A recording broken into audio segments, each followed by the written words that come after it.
Story time audio ബുക്സിലേക്ക് എല്ലാവർക്കും സ്വാഗതം. മെഴുവേലി ബാബുജി എഴുതിയ നോവൽ ക്ഷത്രിയൻ തുടരുന്നു. ആ പകൽ മുഴുവൻ ഡിവൈഎസ്പി സേതുനാഥിൻ്റെ നേതൃത്വത്തിൽ ആറന്മുള പോലീസ് എല്ലായിടത്തും വാസുവിനു വേണ്ടി തിരച്ചിൽ നടത്തി. സംശയം തോന്നിയവരെ ചോദ്യം ചെയ്തു. യാതൊരു തുമ്പും കിട്ടിയില്ല. CI രാജശേഖരനെ സേതുനാഥ് എല്ലാത്തിൽ നിന്നും മാറ്റി നിർത്തി. മരിച്ച ശവം മറവു ചെയ്ത തടവുകാരൻ ജീവനോടിരിക്കുന്നു എന്ന വാർത്തയറിഞ്ഞ് മാധ്യമപ്രവർത്തകർ പാഞ്ഞെത്തി. പിറ്റേന്നത്തെ പത്രങ്ങളിൽ വാർത്ത വന്നു. TV-യിൽ ഫ്ലാഷ് ന്യൂസ് ഉണ്ടായി. ജയിൽ അധികൃതർക്ക് തലവേദനയായി. സർക്കാർ IG-ക്ക് അന്വേഷണത്തിന് ഉത്തരവ് നൽകി. കണ്ടെന്ന് പറയുന്നത് വാസുവിനെ ആയിരിക്കില്ലെന്നും തങ്ങൾ അയാളുടെ ജഡം തിരിച്ചറിഞ്ഞതാണെന്നും ജയിൽ അധികൃതർ വാദിച്ചു. അവസാനം വാസുവിൻ്റെ ജഡം മാന്തിയെടുക്കാൻ തീരുമാനിച്ചു. കളക്ടറും SP-യും അടങ്ങുന്ന പോലീസ് എഴിക്കാട് ശ്മശാനത്തിൽ നിറഞ്ഞു. മാധ്യമപ്രവർത്തകരും. കനത്ത ബന്ധവസിൽ പോലീസ് ജഡം മാന്തിയെടുത്ത് കൊണ്ടുപോയി. ആളുകൾ നാറ്റം സഹിക്കാനാവാതെ മൂക്കുപൊത്തി. നേരം ഇരട്ടിക്കഴിഞ്ഞാണ് പ്രിൻസ് വീട്ടിൽ തിരിച്ചെത്തിയത്. ഇന്ദിരാമ്മ കാത്തു നിൽക്കുകയായിരുന്നു. അവൻ കുളി കഴിഞ്ഞു വന്നപ്പോഴേക്കും അവർ തിരക്കി. ഒരു പെണ്ണിനെ കെട്ടിച്ചു വിട്ടതുകൊണ്ട് മാത്രം കാര്യം തീർന്നോടാ? നമുക്ക് അവിടേക്ക് പോകണ്ടേ? വിരുന്നിന് ക്ഷണിക്കണ്ടേ? പ്രിൻസിൻ്റെ മുഖം ഇരുണ്ടു. അവൻ ആ ജിത്തിനെ കാണുമ്പോൾ തന്നെ എനിക്ക് വിറഞ്ഞു വരും എന്ന് പറഞ്ഞാൽ പറ്റുമോ? നാട്ടു നടപ്പല്ലേ, കഴിഞ്ഞതൊക്കെ തൽക്കാലം നീ അങ്ങ് മറക്ക്.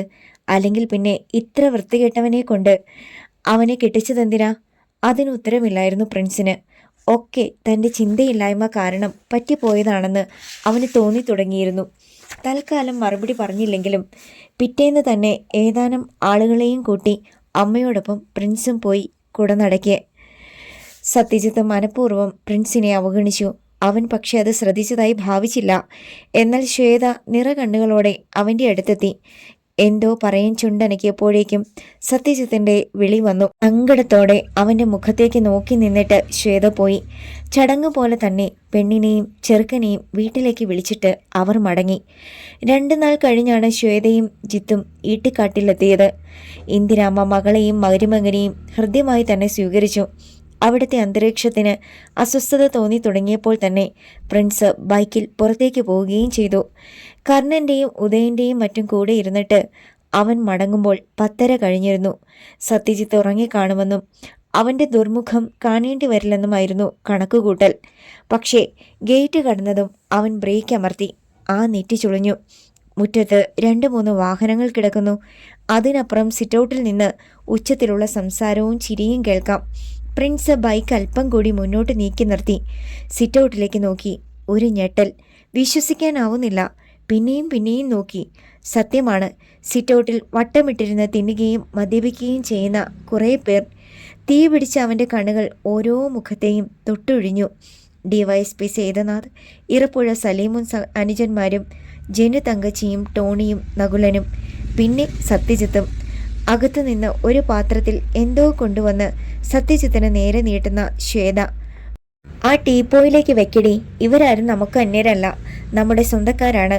ചിരിച്ചുകൊണ്ട് പറയുകയാണ് സത്യജിത്ത്. മോൾക്കെന്താ പേടിയാണോ?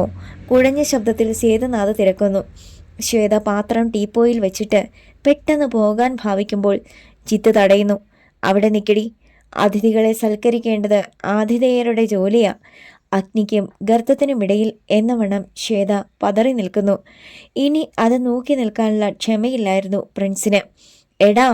ഒരലർച്ചയോടെ മുണ്ട് മടക്കി കുത്തി ജുബയുടെ കൈകൾ തിരുത്തു കയറ്റി അവൻ മുന്നോട്ട് പാഞ്ഞു. സകലരും നടുങ്ങി തിരിഞ്ഞു. സിറ്റൗട്ടിലേക്ക് ചാടിക്കയറിയ അവൻ ഒറ്റ ചവിട്ടിന് ടീപ്പോയി മറിച്ചു. പാത്രങ്ങളും ഭക്ഷണപാനീയ വസ്തുക്കളുമെല്ലാം തറയിൽ വീണു ചിതറി. ശ്വേത അകത്തേക്കോടി. എന്ത് അതിക്രമമാണിത്? സത്യജിത്ത് ചാടി എഴുന്നേറ്റു. മിണ്ടരുത് നീ, അവൻ കൈ ചൂണ്ടി. പിന്നെ അമ്പരന്നിരുന്ന സംഘത്തോട് കൽപ്പിച്ചു, ഇറങ്ങണം ഈ നിമിഷം. വീട്ടിൽ വന്നവർക്ക് നേരെ കൈ പൊക്കിക്കാൻ എന്നെ പ്രേരിപ്പിക്കരുത്. നോക്കു ജിത്തേ, സലീം പറഞ്ഞു. നീ വിളിച്ചിട്ടാ ഞങ്ങൾ വന്നത്. അതിനെന്താടാ? ഇറങ്ങാൻ പറഞ്ഞത് ഞാനാ. ഇറങ്ങിക്കോണം. പ്രിൻസ് വെട്ടിത്തിരിഞ്ഞു. അപ്പോഴേക്കും സത്യജിത്ത് ഇടയിൽ കയറി. ഞാൻ വിളിച്ചിട്ട് തന്നെയാ അളിയാ ഇവർ വന്നത്. അതുകൊണ്ട് എന്താടാ? ഇവിടെ ഇരുന്ന് എന്ത് തോന്നിയാസവും കാണിക്കാമെന്നോ? പറ്റില്ല, സമ്മതിക്കില്ല ഞാൻ. അളിയൻ്റെ സമ്മതം ആർക്കു വേണം? ജിത്തേ, സ്വയം പിടിച്ചു നിർത്താൻ പാടുപിടിക്കുകയായിരുന്നു പ്രിൻസ്. അളിയൻ ഇങ്ങനെ മോപ്പിക്കണ്ട. ഞാൻ ഭയക്കുമെന്ന് കരുതുകയും വേണ്ട. ഒറ്റയടിയായിരുന്നു പ്രിൻസിന്റെ പ്രതികരണം. ജിത്ത് ജന്നു തങ്കച്ചിയുടെ മടിയിലേക്ക് മറിഞ്ഞു. പ്രിൻസ് അവിടെ നിന്ന് അവനെ പിടിച്ചുയർത്തി. പെങ്ങടെ കെട്ടിയോനാന്ന് കരുതി എന്തും ഞാൻ സഹിക്കുമെന്ന് നീ കരുതണ്ട. ഈ ഇട്ടിക്കാടൻ സുരേന്ദ്രൻ എന്ന എൻ്റെ അച്ഛൻ ഒരു നല്ല മദ്യപാനിയായിരുന്നു. എന്നിട്ടും ഈ സിറ്റൗട്ടിൽ ഇങ്ങനെ ഒരു രംഗം ഉണ്ടായിട്ടില്ല. എൻ്റെ അമ്മ ആർക്കും മദ്യം വിളമ്പിയിട്ടില്ല. അതുപോലെ തന്നെ ഞാനും ഒരുത്തനും മദ്യം കൊടുത്ത് സൽക്കരിച്ചിട്ടില്ല. മറ്റുള്ളവർ ഈ രംഗം ആസ്വദിച്ചിരിക്കുകയാണിപ്പോൾ. അതിന് ഞാനെന്ത് വേണം? ഇവിടെ ഇരുന്ന് മദ്യവയ്ക്കരുതെന്ന് പറയാൻ താൻ ആരാ? എൻ്റെ വീട്ടിൽ എനിക്കിഷ്ടമുള്ളത് ചെയ്യും. വേണ്ടി വന്നാൽ തൻ്റെ പെങ്ങടെ തുണിയുരിച്ച് ഇവരുടെ മുന്നിൽ ക്യാബറ അടിക്കും ഞാൻ. തനിക്ക് കാണണോ? നീറുപോലെ നിൽക്കുകയാണ് സത്യജിത്തും. എന്നാൽ അത് കാണട്ടേടാ. പ്രിൻസ് വീണ്ടും അവനെ തല്ലി.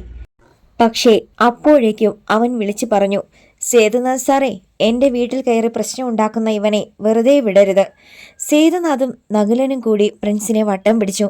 റാസ്കൽ, ഭവനഭേദനം ചാർജ് ചെയ്ത് നിന്നെ അകത്താക്കും ഞാൻ. താൻ പോടോ പുല്ലേ. എൻ്റെ വീട്ടിൽ ഞാൻ കയറുന്നത് ഭവനഭേദനമോ? അവൻ കുതറി. അപ്പോഴേക്കും ടോണിയും സൂര്യനും കൂടി ചേർന്ന് അവനെ പിടിച്ചമർത്തി.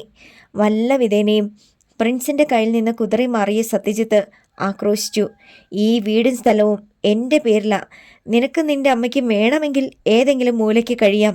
അല്ലാതെ കാൽ കാശിന് വിലയില്ലാത്ത പട്ടി എന്നോട് കളിക്കാൻ വന്നാലുണ്ടല്ലോ, കൊല്ലും ഞാൻ. കള്ള കഴിവേറി. അതിനു മുമ്പ് ഞാൻ നിന്നെ കൊല്ലും. താൻ അള്ളും. എടോ ദരിദ്രവാസിയായ പ്രമാണി, ഇട്ടിരിക്കുന്ന തുണിയും തുരുമ്പെടുത്ത ബൈക്കും പിന്നെ ആർക്കും വേണ്ടാത്ത ഒരു തള്ളയുമല്ലാതെ നിനക്കെന്തുണ്ടടാ ഇനി ബാക്കി? ഞാൻ ചവച്ചു തുപ്പുന്നത് വേണമെങ്കിൽ വാരി വിഴുങ്ങിക്കൊണ്ട് മിണ്ടാതെ കഴിഞ്ഞോണം. അല്ലെങ്കിൽ ഞാൻ കഴുത്തിന് പിടിച്ച് പുറത്താക്കും മുമ്പ് ഇറങ്ങിക്കോണം ഇവിടുന്ന്. പ്രിൻസിന്റെ മനസ്സിൽ ആ വാക്കുകൾ ഒരു കൊടുങ്കാറ്റായി ചീറിയടിച്ചു. ദരിദ്രനാണെന്ന് അവൻ തിരിച്ചറിഞ്ഞു. എന്തു പറയുന്നു? ചോദിച്ചത് സേതുനാഥാണ്. ഞാൻ നിന്നെ അകത്താക്കണോ? നീ ഒഴിഞ്ഞു പോകുന്നോ? പ്രിൻസിൽ പതർച്ച പ്രകടമായി. മോനെ. പൊടുന്നനെ വാതിൽക്കൽ നിന്നൊരു ശബ്ദം. അവൻ തല തിരിച്ചു. അമ്മ. ഈട്ടിക്കാടൻ സുരേന്ദ്രന്റെ മകനാണ് നീ, അത് മറക്കരുത്. ഒരുത്തൻ്റെ മുന്നിൽ എൻ്റെ മോൻ തല കുനിക്കുകയും അരുത്. നമുക്ക് പോകാം. കനത്ത വാക്കുകൾ. അമ്മേ, എന്താടാ? നിനക്ക് ഇവരുടെ ആട്ടും തുപ്പും കേട്ട് കഴിയാനാണോ? യാഥാർത്ഥ്യത്തിന് നേർക്കാണ് അമ്മ വിരൽ ചൂണ്ടുന്നത്. പോകാം. അവൻ സമ്മതിച്ചു. മറ്റുള്ളവർ പിടിവിട്ടു. അവൻ അമ്മയുടെ കരം കവർന്നു. പോകല്ലേ അമ്മേ. ശ്വേത പാഞ്ഞു വന്നു. പക്ഷേ ജിത്ത് തടഞ്ഞു. എന്താടി അവർ പോയാൽ? അതോ നിനക്കും പോണോടി? വേണേൽ പോയിക്കോ, എനിക്ക് അത്രയ്ക്ക് ലാഭം. തറയിൽ തറഞ്ഞതുപോലെ അവൾ നിന്നു. മോള് വിഷമിക്കണ്ട, എൻ്റെ മോൻ്റെ കൂടെയാണ് ഞാൻ പോകുന്നത്. ഇന്ദിരാമ്മയുടെ കണ്ണുകളിൽ 2 തുള്ളി നീർ വന്ന് പിടച്ചു.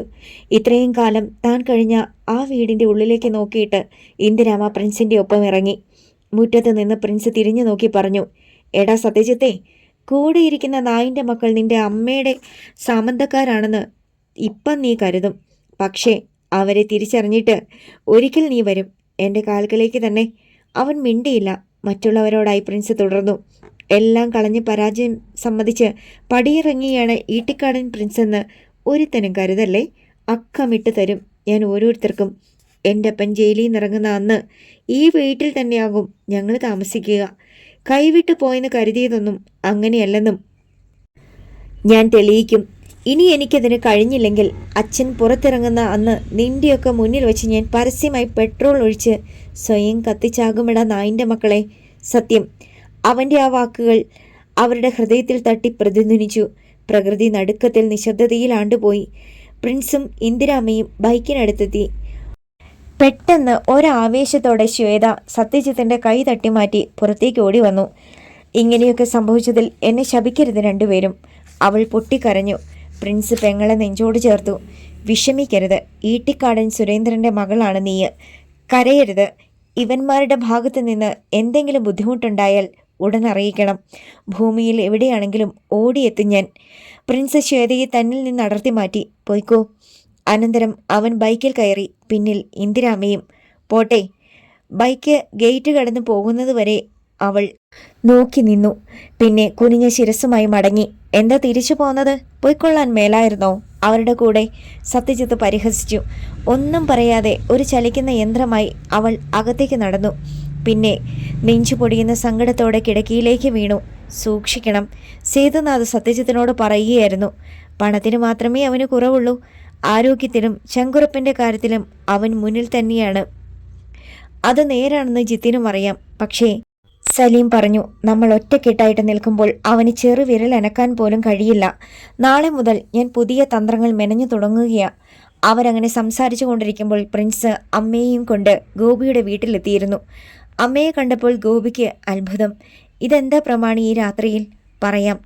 അമ്മയെയും കൂട്ടി അവനകത്ത് കയറി. ഗോപിയുടെ ഭാര്യ കസേര നീക്കിയിട്ട് ഇന്ദിരാമ്മയെ അതിലിരുത്തി. അല്പനേരം നിശബ്ദനായിരുന്നിട്ട് പ്രിൻസ് കാര്യങ്ങളെല്ലാം തുറന്നു പറഞ്ഞു. ഗോപിയും ഭാര്യയും മിഴിച്ചു നിന്നു. സംസാരിക്കാൻ പോലും ഗോപിക്ക് അല്പനേരം വേണ്ടി വന്നു. എന്നാലും അതെന്നാ പന്നത്തരമായി പോയി പ്രമാണി. ഞാൻ ഉദയനെയും കർണനെയും എല്ലാം വിളിക്കാം. ഈ കോളനിക്കാരെ മുഴുവൻ കൂട്ടിക്കൊണ്ട് നമുക്ക് ഈട്ടിക്കാട്ടേക്ക് ചെല്ലാം. ഏതൊക്കെ മുഴുത്ത പോലീസും കോപ്പന്മാരും ഉണ്ടെങ്കിലും അടിച്ചു പുറത്താക്കി ശുദ്ധികലശം നടത്താം. കോപം നിറഞ്ഞ ആവേശത്തിലായി ഗോപി. വേണ്ട ഗോപി, ഇപ്പോഴൊന്നും വേണ്ട. പക്ഷെ ഒരിക്കൽ നമ്മൾ അവിടെ പോകും. അവിശുദ്ധ ബന്ധമുള്ളവന്മാരെ മുഴുവൻ അടിച്ചിറക്കി ഈട്ടിക്കാട്ട് തറവാട് ചാണകവെള്ളം തളിച്ച് ശുദ്ധമാക്കാൻ. നല്ല മുറുക്കമുണ്ടായിരുന്ന പ്രിൻസിൻ്റെ ശബ്ദത്തിന്. ഗോപി എന്നിട്ടും കലിയടക്കാൻ പാടുപെട്ടു. അന്ന് രാത്രി പ്രിൻസും ഇന്ദിരാമ്മയും അവിടെ ഉറങ്ങി. പിറ്റേന്ന് രാവിലെ തന്നെ വിവരമറിഞ്ഞ കോളനിക്കാർ മുഴുവൻ അവിടെ എത്തി. തലേന്ന് ഗോപി പറഞ്ഞ അഭിപ്രായം തന്നെയായിരുന്നു ഏവർക്കും. പക്ഷെ പ്രിൻസും ഇന്ദിരാമ്മയും സമ്മതിച്ചില്ല. ഇനി എവിടെ താമസിക്കും? അതുമാത്രമായിരുന്നു പ്രിൻസിൻ്റെ ഉള്ളിലെ ചോദ്യം. അതിൻ്റെ ഉത്തരവുമായി ശങ്കരനും മകൾ രേണികയും എത്തി. ഇനി ഒരിടത്തും പോകണ്ട, ഞങ്ങളുടെ വീട്ടിൽ കഴിയാം. പ്രമാണിയുടെ അച്ഛൻ പണിയിപ്പിച്ചു തന്ന വീടല്ലേ അത്? ശങ്കരൻ പറഞ്ഞു. പക്ഷേ അവൻ സമ്മതിച്ചില്ല. അത് ശരിയാകത്തില്ല. വിവാഹപ്രായമായ പെൺകുട്ടികളുള്ള വീട്ടിൽ ശരിയാവില്ല. എന്നെ അന്യായിട്ടാണോ പ്രമാണി കാണുന്നത്? രേണികയ്ക്ക് സങ്കടമായി. അവൾ ഇന്ദിരാമ്മയോട് ആവലാതിപ്പെട്ടു. കേട്ടോ അമ്മച്ചി പ്രമാണി പറഞ്ഞത്? അവൻ പറഞ്ഞത് തന്നെയാണ് മോളെ ശരി. ഇന്ദിരാമ്മ അവളുടെ ശിരസിൽ തലോടി. സങ്കടം മാറാതെയാണ് ശങ്കരനും രേണികയും തിരിച്ചു പോയത്. ആ പകൽ പോയി. രാത്രിയിൽ പ്രിൻസ് ചില തീരുമാനങ്ങളെടുത്തു. അതനുസരിച്ച് അവൻ രാവിലെ സി എ രാജശേഖരനെ ചെന്ന് കണ്ട് കാര്യങ്ങൾ ബോധ്യപ്പെടുത്തി. എന്താ നിന്റെ അടുത്ത പദ്ധതി? അവൻ കാര്യം പറഞ്ഞു. അത്രയ്ക്ക് വേണോടാ? വേണം സർ. അധ്വാനിച്ച് ജീവിക്കുന്നതിൽ എനിക്ക് അഭിമാനമേ ഉള്ളൂ. ശരി, ഞാനൊന്ന് നോക്കട്ടെ. 2-3 ദിവസങ്ങൾക്കുള്ളിൽ തന്നെ വർക്ക്ഷോപ്പിൽ കിടന്നിരുന്ന പ്രിൻസിൻ്റെ ക്വാളിസ് കച്ചവടമായി. അതിൽ കുറേ പണം മുടക്കി അവൻ സെക്കൻഡ് ഹാൻഡ് ഒരു ഓട്ടോ വാങ്ങി. തെക്കേ മലക്കടുത്ത് പന്നിവേലിച്ചിറയിൽ ഒരു ചെറിയ വീട് വാടകയ്ക്കെടുത്തു. എഴിക്കാട്ട് കോളനിയിലുള്ളവരോട് യാത്ര പറഞ്ഞ് അവൻ അമ്മയെയും കൊണ്ട് വാടക വീട്ടിലേക്ക് മാറി. ബൈക്ക് വിൽക്കുന്നില്ലെന്ന് തീരുമാനിച്ചു. അച്ഛൻ വാങ്ങിയ ബൈക്കാണത്. ഓട്ടോയ്ക്ക് പുതിയ പെയിന്റ് അടിച്ച് അത്യാവശ്യം വേണ്ട അറ്റകുറ്റപ്പണികളും തീർത്തു. നേരത്തെയുള്ള പേര് മാറ്റി. ഇനി എന്ത് പേരിടണം? പ്രമാണി എന്നും ചിന്തിച്ചെങ്കിലും ഇന്ദിരാമ്മ പറഞ്ഞു, അത് വേണ്ടടാ, പുതിയ പേര് വേണം. എങ്കിൽ അമ്മ തന്നെ പറ. അവൻ ചിരിച്ചു. നീ ഓധാവാണ്, പടവെട്ടി മുന്നേറേണ്ടവൻ. അതുകൊണ്ട് അതിന് പറ്റിയ പേര് വേണം. നേരം അപ്പോൾ സന്ധ്യയായിരുന്നു. അമ്മയും മകനും വാടക വീടിൻ്റെ തിണ്ണയിൽ ഓട്ടോയിലേക്ക് നോക്കി ഇരിക്കുകയാണ്. അപ്പുറത്ത് ഫിഷറീസിൻ്റെ മീൻ വളർത്തൽ കേന്ദ്രത്തിലെ ലൈറ്റുകൾ കാണാം. ക്ഷത്രിയൻ, ആ പേര് കൊള്ളാമോ? വീടിന് പിന്നിൽ നിന്നൊരു ചോദ്യം. ആരാ അത്? പ്രിൻസ് ചാടി എഴുന്നേറ്റു. അവിടേക്ക് ചെന്നു. പക്ഷേ ആരെയും കണ്ടില്ല. എന്നാൽ ആ ശബ്ദത്തിൻ്റെ ഉടമയെ അവൻ തിരിച്ചറിഞ്ഞു. ഉറുമി വാസു. ആര് പറഞ്ഞാലും ആ പേര് കൊള്ളാം മോനെ. ഇന്ദിരാമ്മയും പറഞ്ഞു. അങ്ങനെ അടുത്ത ദിവസം തന്നെ ഓട്ടോയ്ക്ക് പേര് വീണു, ക്ഷത്രിയൻ. പിറ്റേന്ന് രാവിലെ തന്നെ പ്രിൻസ് ഓട്ടോയിൽ കയറി. മുണ്ടിനും ജുബയ്ക്കും പകരം കാക്കി പാൻറ്റും ഷർട്ടും. ആ വേഷത്തിലും അവൻ പ്രമാണിയാണെന്ന് ഇന്ദിരാമ്മ അഭിമാനത്തോടെ ഓർത്തു. പോട്ടമ്മേ, നല്ല ഓട്ടം കിട്ടാൻ ഒന്ന് അനുഗ്രഹിച്ചേക്കണേ. പോയി വാടാ. അവൻ അച്ഛനെ ഓർത്തുകൊണ്ട് ഓട്ടോ സ്റ്റാർട്ട് ചെയ്തു. തെക്കേ മലയിലെത്തുമ്പോൾ നല്ല തിരക്കാണ്. രാവിലെയും വൈകിട്ടും അങ്ങനെയാണ്. വിവിധ തൊഴിലുകൾക്കായി എത്തുന്ന തമിഴന്മാരുടെ കേന്ദ്രമാണ് തെക്കേമല. അവൻ്റെ ഓട്ടോ കണ്ടപ്പോൾ തന്നെ മറ്റു ഓട്ടോക്കാർ ഇറങ്ങി വന്നു. സ്നേഹ ബഹുമാനാദികളോടെ അവർ സ്വീകരിച്ചു. പ്രമാണി ക്ഷത്രിയനായി അല്ലേ? അവരുടെ ചോദ്യത്തിന് ഉത്തരമായി അവൻ ചിരിച്ചു. തുടർന്ന് ഓരോരുത്തരെ പരിചയപ്പെട്ടു.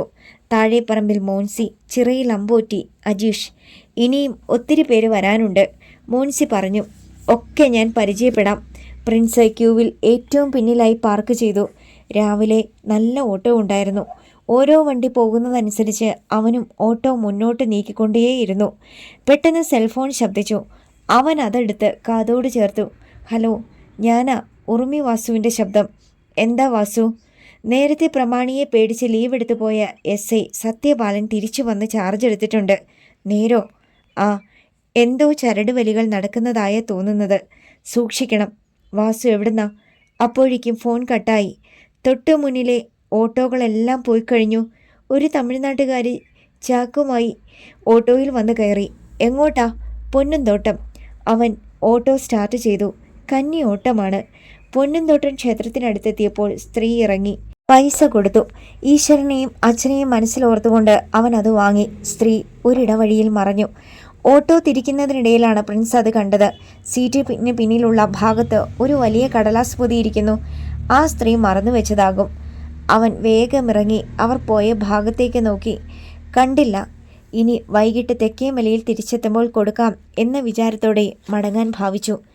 എന്നാൽ ഒരു ഉൾപ്രേരണയുണ്ടായതുപോലെ അവൻ ആ കടലാസ് പൊതിയെടുത്ത് സീറ്റിൽ വെച്ച് അഴിച്ചു നോക്കി. അവൻ്റെ സിരാപടലങ്ങളിൽ ഒരു തരിപ്പുണ്ടായി. കടലാസ് പൊതിയിൽ കഞ്ചാവ്. ഈശ്വര! പെട്ടെന്ന് പോലീസ് വാഹനത്തിൻ്റെ സൈറൺ. പ്രിൻസിന് അപകടം മണത്തു. കടലാസ് പൊതി പഴയതുപോലെ അവിടെ തന്നെ വെച്ചിട്ട് അവൻ ഓട്ടോ പായിച്ചു. ഓരോ വളവും തിരിവും തിരിയുമ്പോൾ പോലീസ് ജീപ്പിൻ്റെ മുഖം റിയർ വ്യൂ മിററിലൂടെ കണ്ടു. തിരികെ തെക്കേമലയിലെത്തി. ആദ്യം ഓട്ടം പോയ വണ്ടികൾ തിരിച്ചെത്തിയിരുന്നു. അവൻ ഓട്ടോ പാർക്ക് ചെയ്തതും പിന്നാലെ വന്ന പോലീസ് ജീപ്പ് തൊട്ടരികിൽ ബ്രേക്കിട്ടു. അതിൽ നിന്ന് SI സത്യപാലൻ ചാടി ഇറങ്ങി. പിന്നാലെ പോലീസുകാരും.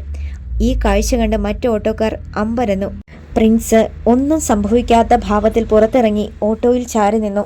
സത്യപാലൻ്റെയും അവൻ്റെ കണ്ണുകൾ കോർത്തു വലിച്ചു. ആഹാ, സാറിങ്ങ് തിരിച്ചു വന്നോ? പ്രിൻസ് അത്ഭുതം ഭാവിച്ചു. ഇല്ലടാ, നിന്നെ പേടിച്ച് ഒളിക്കാൻ പറ്റിയ ഒരു കടുകുമണി തേടി നടക്കുകയായിരുന്നു ഞാൻ. പക്ഷെ കിട്ടിയില്ല. അതുകൊണ്ടിങ്ങും മടങ്ങിപ്പോന്നു. പക്ഷെ 6 നീളവും 80 കിലോ തൂക്കവുമുള്ള ഈ ചവ് ഒളിപ്പിക്കാൻ പറ്റിയ വേറൊരു സാധനമുണ്ടായിരുന്നു. ചവപ്പെട്ടി. അടുത്ത പോക്കിന് അതിൽ തന്നെ അങ്ങ് വിട്ടേക്കാം ഞാൻ. എന്തു പറഞ്ഞടാ നായി? ഒറ്റ കുതിപ്പിന് സത്യപാലൻ പ്രിൻസിൻ്റെ കാക്കി ഉടുപ്പിൽ കുത്തിപ്പിടിച്ചു. പോലീസിനെ ഭീഷണിപ്പെടുത്തുന്നോ? പ്രിൻസ് അപ്പോഴും അക്ഷോഭ്യനായി നിന്നു. സാറേ, അതും കാക്കി ഇതും കാക്കി, ഒരു വ്യത്യാസമേ ഉള്ളൂ. ഇതിൽ അധ്വാനത്തിൻ്റെ ഗന്ധവും അതിൽ കൈക്കൂലിയുടെയും കാവൽ നായ്ക്കളുടെയും ഗന്ധവും. നീ മേടിക്കാൻ പോകുവാടാ? SI കൈയോങ്ങി. അപ്പോഴേക്കും ഓട്ടോ ഡ്രൈവർമാർ ഇരമ്പിയെടുത്തു. എന്താ സാറേ പ്രശ്നം? മുന്നിൽ താഴെപ്പറമ്പിൽ മോൻസിയായിരുന്നു. SI തിരിഞ്ഞു നോക്കി. നിനക്കൊക്കെ ചീത്തപ്പേരുണ്ടാക്കാൻ തന്നെയാടാ ഇവൻ ഈ ഓട്ടോയും കൊണ്ട് ഇവിടെ വന്നിരിക്കുന്നത്. അതെന്നാ സാറേ, പ്രമാണിക്ക് ഗർഭമുണ്ടായോ? അമ്പൂറ്റിയുടെ ചോദ്യം ഡ്രൈവർമാരിൽ ചിരിയുണർത്തി. SIയുടെ മുഖം മുറുകി. ഇപ്പം കാണിച്ചു തരാമടാ. അയാൾ ഹെഡ് കോൺസ്റ്റബിൾ ദേവസ്യയെ കണ്ണുകൊണ്ടൊരാംഗ്യം കാണിച്ചു. ദേവസ്യ ഓട്ടോയ്ക്കകത്തും പുറത്തുമെല്ലാം പരിശോധിച്ചു. അയാളുടെ മുഖം വിളറുന്നതും പ്രിൻസ് കണ്ടു. എന്താ സാറേ, ഇതിൽ വല്ലതും ഒളിപ്പിച്ചു വെച്ചിരുന്നോ? ദേവസ്യ മുഖം തിരിച്ചു. സത്യപാലൻ്റെ കണ്ണുകൾ കുറുകി. എന്തിയടാ ഇതിലിരുന്ന കടലാസ് പൊതി? അടി തോമാ, അപ്പം അതാ കാര്യം. ബലമായി തന്നെ പ്രിൻസ് SIയുടെ കൈ വിടുവിച്ചു. ഏമാമ്പാനും കൂടി ചേർന്നുള്ള കളിയായിരുന്നു അല്ലേ? എന്നാൽ കാര്യം കേട്ടോ, ഞാൻ അതങ്ങ് വിഴുങ്ങി. എടാ ഭാ. SI പൂർത്തിയാക്കും മുമ്പ് മുഖമടച്ച ഒറ്റയാട്ടായിരുന്നു പ്രിൻസ്. ജീവിക്കാൻ സമ്മതിച്ചില്ലെങ്കിലുണ്ടല്ലോ, വന്നതിനേക്കാൾ വേഗത്തിൽ നിന്നെ ഞാൻ തിരിച്ചയക്കും. കേട്ടോടാ പന്നി. പിന്നുണ്ടല്ലോ, തലയ്ക്കൽ ഒരു നിലവിളക്കും കത്തിച്ചു വെച്ച് അണ്ണാക്കിൽ എള്ളും പച്ചരിയും കുത്തി നിറച്ച് ഒടുക്കത്തെ കിടപ്പ് കിടക്ക് നീ. ഓർത്തോ? ആ ഡയലോഗ് കേട്ടതും ഓട്ടോക്കാർ കൈയടിച്ചു. കലക്കി തോമ, കലക്കി. SI വിളറിപ്പോയി. ഇവിടെ കാൽ കുത്തിയപ്പോഴേക്കും ഓട്ടോക്കാർ മുഴുവൻ ഇവൻ്റെ പിന്നിലായോ? വാടാ പോകാം, പോലീസുകാരോട് പറഞ്ഞിട്ട്. SI ജീപ്പിൽ കയറി. സാറേ, പ്രിൻസ് അയാളുടെ അടുത്തെത്തി. കഞ്ചാവ് ബീഡി 2 എണ്ണം തന്നേക്കട്ടെ? സത്യപാലൻ മുഖം വെട്ടിച്ചു. പിന്നെ ആ തമിഴത്തി പെണ്ണ് സാറിൻ്റെ അപ്പന് വേറെ വകയിൽ ഉണ്ടായതായിരുന്നു അല്ലേ? നല്ല നാദരം പീസ്. പാടത്തെ കിളിയെ ഓടിക്കാൻ നിർത്തായിരുന്നു. സാറിൻ്റെ അതേ രൂപം. പന്ന കഴിവേറി. ഈ ഓട്ടോക്കാർ തെണ്ടികളെ കണ്ടിട്ടാണ് നീ വിലസുന്നതെങ്കിൽ വേണ്ട, എല്ലാത്തിനെയും ഞാൻ പോക്കും. ഓട്ടോക്കാർ അത് കേട്ടു. സാറെന്താ ഞങ്ങളെ വിളിച്ചത് തെണ്ടികളെന്നോ? ചിറയിൽ അമ്പൂറ്റി അതിൽ പിടിച്ചു. മോൻസിയെ, അജീഷേ, കേട്ടോടാ? കേട്ടു തോമ, കേട്ടു. അവർ ഓട്ടോകളിലേക്ക് ഓടിക്കയറി. ഓട്ടോകൾ ഒന്നിച്ച് സ്റ്റാർട്ടായി. അവർ എന്തിനുള്ള പുറപ്പാടെന്നറിയാത്ത സത്യപാലൻ അമ്പരന്നു. ഞൊടിയിടയിൽ ഓട്ടോകൾ പോലീസ് ജീപ്പിന്റെ ചുറ്റും നിരന്നു. റോഡ് ബ്ലോക്കായി. ഡ്രൈവർമാർ ഇറങ്ങി വന്നു. എന്താടാ, വണ്ടി മാറ്റിനടാ. സത്യപാലൻ പിന്നെയും ചാടിയിറങ്ങി. മാറ്റാൻ സാറേ. മോൻസി നെഞ്ചി വിരിച്ചു നിന്നു. പക്ഷേ എന്നു മുതലാ ഓട്ടോക്കാര് തെണ്ടികളായതെന്ന് സാറ് പറയണം. അല്ലെങ്കിൽ ഈ പറഞ്ഞതിന് മാപ്പ് പറഞ്ഞിട്ട് പോയാൽ മതി. ഭീഷണിയാണോടാ? സത്യപാലന്റെ മീശ വിറച്ചു. പിന്നല്ലാതെ. എങ്കിൽ ഞാനൊന്ന് പോകാമെന്ന് നോക്കട്ടെ. പോകും, പക്ഷെ ജീപ്പിലല്ല, നടന്ന്. പ്രിൻസ് ഇടപെട്ടു. വണ്ടി മാറ്റടാ. മുന്നിൽ നിന്ന് അജീഷിനെ SI പിടിച്ചു തള്ളി. വേണ്ട സാറേ, തൊട്ടുകളി വേണ്ട. അമ്പോറ്റി ഇതിനിടയിൽ കോഴഞ്ചേരിയിലെയും ആറന്മുളയിലെയും ഇലന്തൂരിലെയും ഓട്ടോക്കാർക്ക് സെൽഫോണിൽ മെസ്സേജ് നൽകി. മിനിറ്റുകൾക്കുള്ളിൽ 100 കണക്കിന് ഓട്ടോകൾ പാഞ്ഞെത്തി. ഓട്ടോകളുടെ ഒരു കടൽ തെക്കേമല സ്തംഭിച്ചു. SIയും പോലീസുകാരും വിയർപ്പിൽ കുളിച്ചു. സാറ് മാപ്പ് പറയുന്നോ ഇല്ലയോ? പ്രിൻസ് വള പിന്നോട്ട് തിരിച്ചു കയറ്റിയിട്ട് മീശയിലൊന്ന് തലോടി. രക്ഷപ്പെടുകയാണ് ബുദ്ധിയെന്ന് സത്യപാലന് തോന്നി. സോറി, അയാൾ ഓട്ടോക്കാരനോട് പറഞ്ഞു. എന്താ സാറേ ഇതിൻ്റെ അർത്ഥം? എനിക്കാണെങ്കിൽ ഇംഗ്ലീഷ് അറിയത്തേയില്ല. അമ്പൂറ്റി തിരക്കി. മാപ്പ്. സത്യപാലൻ പല്ലുകൾ കടിച്ചമർത്തി. പറഞ്ഞു തോമ, പറഞ്ഞു. SI സാറ് മാപ്പ് പറഞ്ഞു. ഇനി വിട്ടേര് ജീപ്പ്. അവൻ വിളിച്ചലറി. സെക്കൻഡുകൾക്കുള്ളിൽ ഓട്ടോകൾ പിന്നിലേക്ക് മാറി. ജീപ്പിൽ കയറിപ്പോകാൻ നേരം സത്യപാലൻ പ്രിൻസിനെ ഒന്ന് നോക്കി ദഹിപ്പിക്കല്ലേ സാറേ, ഞാൻ വെറും വെണ്ണയാ, ഉരുകിപ്പോകും. പിന്നെ ഇങ്ങോട്ട് വിട്ടവരോട് ചെന്ന് പറഞ്ഞേര് സാറ് പ്രിൻസിൻ്റെ പൂട പറിച്ചെന്ന്. ഓട്ടോക്കാരുടെ കൂവലിനിടയിൽ പോലീസ് ജീപ്പ് അകന്നുപോയി. രാത്രി വീട്ടിൽ മടങ്ങിയെത്തി ഒരു കുളിയൊക്കെ കഴിഞ്ഞ ശേഷം അമ്മ വിളമ്പിക്കൊടുത്ത ഭക്ഷണം ആർത്തിയോടെ കഴിക്കുകയായിരുന്നു പ്രിൻസ്. ചെയ്തിട്ടില്ലാത്ത പണി ചെയ്തതിൻ്റെ ക്ഷീണമുണ്ടായിരുന്നു അവന്. ഇന്ദിരാമ്മ കണ്ണിമയ്ക്കാതെ മകനെ നോക്കിയിരുന്നു. കഴിഞ്ഞ ദിവസം വരെ എങ്ങനെ ജീവിച്ചവനാണിവൻ. ഇന്നിപ്പോൾ കുരണ്ടിപ്പുറത്തിരുന്ന് ഭക്ഷണം കഴിക്കുന്നു. അറിയാതെ അവരുടെ കണ്ണിൽ വെള്ളം മുറി. മുഖമുയർത്തി പ്രിൻസ് കണ്ടത് അതാണ്. എന്താ അമ്മേ? ഒന്നുമില്ല. അവർ കണ്ണു തുടച്ചു. എനിക്കറിയാം. അവൻ പുഞ്ചിരിച്ചു. എന്നാലും ഇങ്ങനെ അധ്വാനിച്ച് ആഹാരം കഴിക്കുന്നതിൻ്റെ രുചി ഒന്ന് വേറെ തന്നെയാ അല്ലേ അമ്മേ? ഇന്ദിരാമ്മ മറുപടി പറയാൻ ഭാവിക്കുമ്പോൾ പ്രിൻസിൻ്റെ സെൽഫോൺ ശബ്ദിക്കുന്നത് കേട്ടു. അവർ തന്നെ അതെടുത്തുകൊണ്ട് വന്ന് മകൻ്റെ കയ്യിൽ കൊടുത്തു. ഡിസ്പ്ലേ സ്ക്രീനിൽ എഴുക്കാട്ട് കോളനിയിലെ ഒരു നമ്പർ തെളിഞ്ഞു.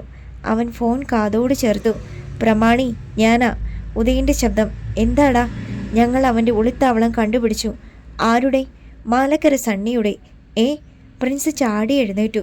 ഞാനിതാ വരുന്നു. ആവേശം ഒരു കൊടുങ്കാറ്റായി അവനെ ചുറ്റി പൊതിഞ്ഞു. പ്രിൻസ് തിടുക്കപ്പെട്ട് കൈ കഴുകി. അമ്മ വാതിലടച്ച് കിടന്നു എന്നു പറയുന്നതിനിടയിൽ തന്നെ ബൈക്കിൻ്റെ താക്കോലെടുത്തു. ഇന്ദിരാമ്മ നെറ്റി ചുളിച്ചു. നീ എങ്ങോട്ടാ മോനെ ഈ രാത്രിയിൽ? ഒരത്യാവശ്യ കാര്യമുണ്ട്. അവൻ ചെന്ന് ബൈക്കിൽ കയറി പാഞ്ഞുപോയി. ഇന്ദിരാമ്മ ദീർഘനിശ്വാസത്തോടെ വാതിലടച്ചു. പ്രിൻസ് തെക്കേമലയിലെത്തിയിട്ട് ബൈക്ക് ഇടത്തേക്ക് തിരിച്ചു. ആറന്മുളയിൽ നിന്നും ഇടത്തേക്ക് കിടങ്ങന്നൂരെത്തി. അവൻ അല്പനേരം കാത്തു നിന്നപ്പോഴേക്കും കോട്ട ഭാഗത്തു നിന്ന് ഒരു ഓട്ടോ എത്തി. പ്രിൻസ് അതിനടുത്തെത്തി. എവിടാ? കുഴിക്കാലയാ വാസുവേട്ടനാ വിവരം തന്നത്. ഓട്ടോയ്ക്കുള്ളിലിരുന്ന കർണൻ പറഞ്ഞു. ഓട്ടോയിൽ ഉദയനും ഉണ്ടായിരുന്നു. അവനാണ് അത് ഓടിക്കുന്നത്. എങ്കിൽ നിങ്ങൾ വിട്ടോ, ഞാൻ പിറകെയുണ്ട്. ഓട്ടോയ്ക്ക് പിന്നാലെ അവൻ ബൈക്ക് വിട്ടു. ആലക്കാട്ട് നിന്ന് ഇടത്തേക്ക്. അവിടെയാണ് പുന്നമൂട് ജംഗ്ഷനിലേക്ക്. വണ്ടികൾ വലത്തേക്ക് തിരിഞ്ഞ് കയറ്റം കയറിയപ്പോൾ റോഡിൽ ഒരാൾ നിൽക്കുന്നു. ആ സൈഡ് ചേർത്ത് വാഹനങ്ങൾ നിർത്തി. ആ മനുഷ്യൻ അടുത്തു വന്നു. എവിടാ വാസുവേട്ടാ? കർണൻ ഉദ്യോഗത്തോടെ തിരക്കി. വാ പറഞ്ഞിട്ട് വാസു കാടി പിടിച്ചു കിടക്കുന്ന ഭാഗത്തേക്ക് ഇറങ്ങി. മൂവരും വളരെ സൂക്ഷിച്ച് പിന്നാലെ പോയി. അപ്പോൾ തെല്ലകലെ ഒരു കെട്ടിടത്തിനുള്ളിൽ സണ്ണി ഉണ്ടായിരുന്നു. മെഴുകുതിരി വെളിച്ചത്തിലിരുന്ന് പെറോട്ടയും ചിക്കനും കഴിക്കുകയും ക്വാർട്ടർ കുപ്പിയിലെ റം അകത്താക്കുകയും ചെയ്യുകയായിരുന്നു അവൻ. കുറച്ചു മുമ്പാണ് അരണച്ചാക്കു ഇതൊക്കെ വാങ്ങിക്കൊണ്ടുവന്ന് കൊടുത്തിട്ട് പോയത്. തീറ്റയും കുടിയും കഴിഞ്ഞ് അവൻ എഴുന്നേറ്റ് കൈ കഴുകി. പുറത്താരോ വാതിലിൽ തള്ളുന്നത് പോലെ ഒരു ശബ്ദം. സണ്ണി കാതോർത്തു. മേശപ്പുറത്ത് നിന്ന് മെഴുകുതിരി അടർത്തിയെടുത്തുകൊണ്ട് സണ്ണി വാതിൽക്കലേക്ക് നീങ്ങി. അത് തുറക്കുകയും മിന്നൽ പോലെ ഒരു മുഷ്ടി ചീറിയെത്തി. സണ്ണിയുടെ മുഖം ചതഞ്ഞു. നിലവിളിക്കിടയിൽ മെഴുകുതിരി തറയിൽ വീണണഞ്ഞു. ആരൊക്കെയോ മുറിയിലേക്ക് പാഞ്ഞു കയറി. ചവിട്ടും തൊഴിയുമാണ് പിന്നെ സണ്ണിക്ക് കിട്ടിയത്. കൊല്ലല്ലേ, അവൻ നിലവിളിച്ചു. മിണ്ടരുതായി, നിന്റെ നാക്കരിഞ്ഞെടുക്കും ഞാൻ. കാതിലേക്ക് തുളഞ്ഞിറങ്ങുന്ന ഒരു കൂർത്ത ശബ്ദം. അടുത്ത നിമിഷം ടോർച്ച് തെളിക്കപ്പെട്ടു. ആരോ മെഴുകുതിരി തെളിച്ച് മേശപ്പുറത്ത് ഉറപ്പിച്ചു. തറയിൽ കിടന്നുകൊണ്ട് തന്നെ സണ്ണി അവരെ കണ്ടു. മുന്നിൽ പ്രമാണി, പിന്നിൽ കർണൻ, ഉദയൻ. ഏറ്റവും പിന്നിൽ നിന്നിരുന്ന ആൾ വെളിച്ചത്തിലേക്ക് വന്നു. ഉറുമി വാസു. സണ്ണിക്ക് തല കറങ്ങി. അടുത്ത ഭാഗം നാളെ.